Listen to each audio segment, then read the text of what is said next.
আমি একজন হিজড়া জনগোষ্ঠী।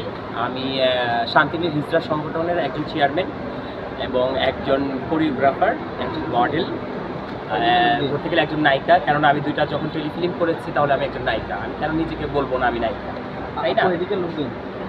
আর কিছু আপনার হোম ডিস্ট্রিক্ট কোথায়? আমার হোম ডিস্ট্রিক্ট হচ্ছে মিরপুর, ঢাকায়। মিরপুর শেয়ারপাড়া, ঢাকা।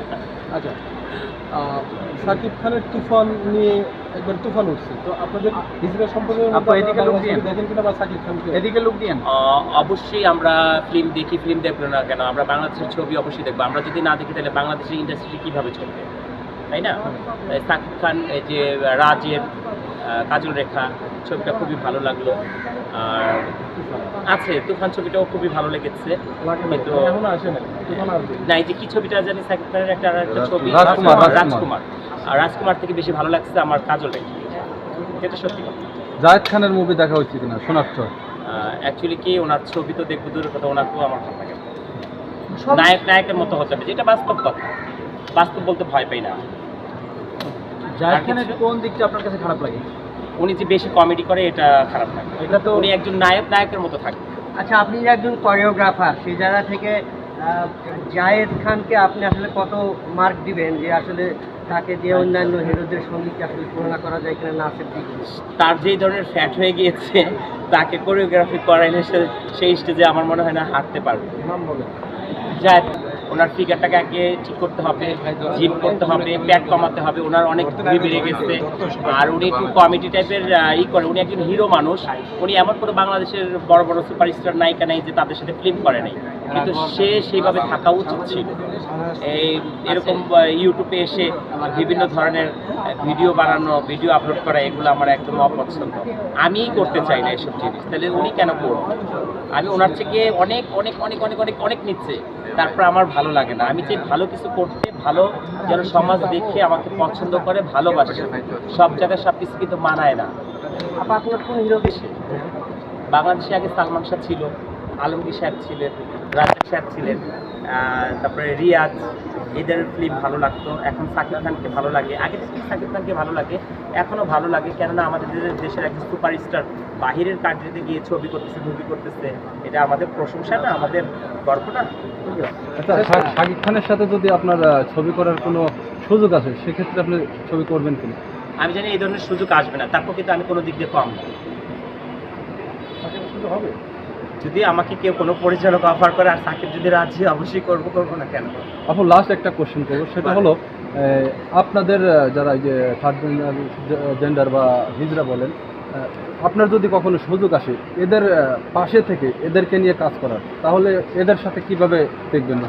এদের পাশে আছি, এদেরকে নিয়ে কাজ করতেছি, আর আগামীতে কাজ করব। থ্যাংক ইউ আপু, আপনাকে অসংখ্য ধন্যবাদ। ঠিকানাটা দিবেন আর কি আপনারা দেখাবেন জোরে। আমরা মামিসিং থেকে এসেছি। আমার নাম মোহাম্মদ নয়মা, নিত্য নয় সাংস্কৃতিক একাডেমি পরিচালক।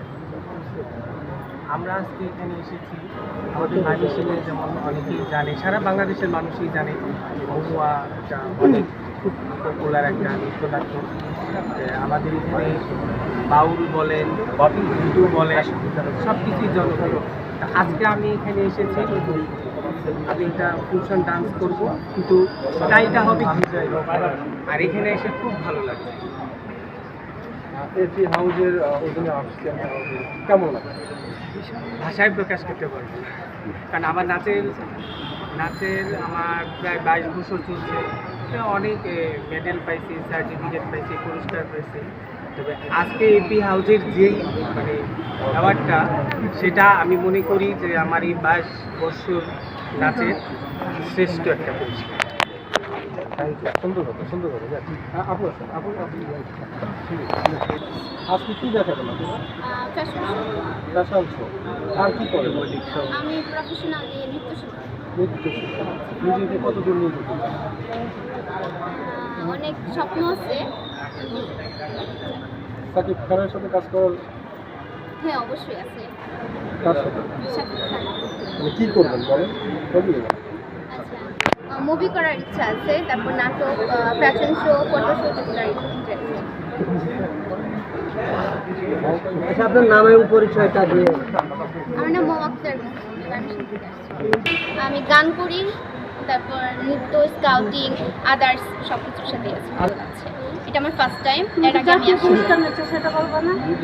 আমি গত বছর স্কাউটিং থেকে নৃত্যে জাতীয় পর্যায় থেকে পুরস্কার নিয়েছি। আপনি এই বয়সে যে এখন বিভিন্ন জায়গায় যাচ্ছেন এবং কোরিওগ্রাফি করছেন এবং অ্যাক্টিং করার ইচ্ছা আছে, সেক্ষেত্রে আপনার ফ্যামিলি থেকে কেমন সাপোর্ট?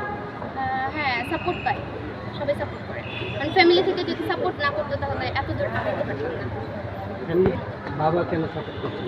হ্যাঁ করে, ঠিক আছে, কিন্তু এটা একটু মানে কম পছন্দ করে। আপনি যখন বাইরে আসেন সেক্ষেত্রে কখনো কোনো বাধার সম্মুখীন হয়েছে?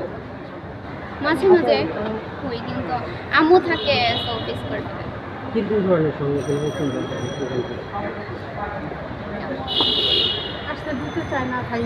আপনি লাকি করছি খুব জমকালো একটি অনুষ্ঠান ক্যাফে হাউজে 2024 সালের মধ্যে ওরা খুব সুন্দর একটি আয়োজন করেছে। এর আগেও ওদের অনেকগুলো প্রোগ্রামে আমি অ্যাটেন্ড করেছি।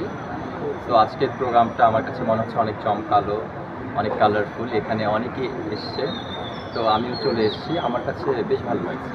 আপনার মা একজন সুনামধন্য অভিনেত্রী আনোয়ারা ম্যাডাম, সেই জায়গা থেকে আপনি তার সন্তান, মানে কেমন লাগে আপনি? আসলে ভালো লাগে। মিডিয়া রিলেটেড তো প্রথম থেকেই, তো আসলে মিডিয়া রিলেটেড যে কোনো কিছু সাংস্কৃতিক যে সৃজনশীল যদি কিছু হয় সেটা খুব ভালো লাগে, যদি সেটার মধ্যে সৃজনশীলতা থাকে। তো ওই জিনিসগুলো আমাকে অনেক বেশি নাড়া দেয়। আপনি সেই গুণী একজন অভিনেত্রীর ছেলে, সেই হিসেবে আপনার ক্যারিয়ারটা কি? আসলে আমার ক্যারিয়ার নিয়ে আমি ওইভাবে অত ভাবি না। যখন বর্তমান নিয়ে যেটা আছে ওটা নিয়ে বিশেষ করে আমি কাজ করতে পছন্দ করি। আপনারা হয়তো অনেকেই জানেন আমি এখন ফ্যাশন ইন্ডাস্ট্রিতে খুব ভালো করে কাজ করছি, ফ্যাশন নিয়ে।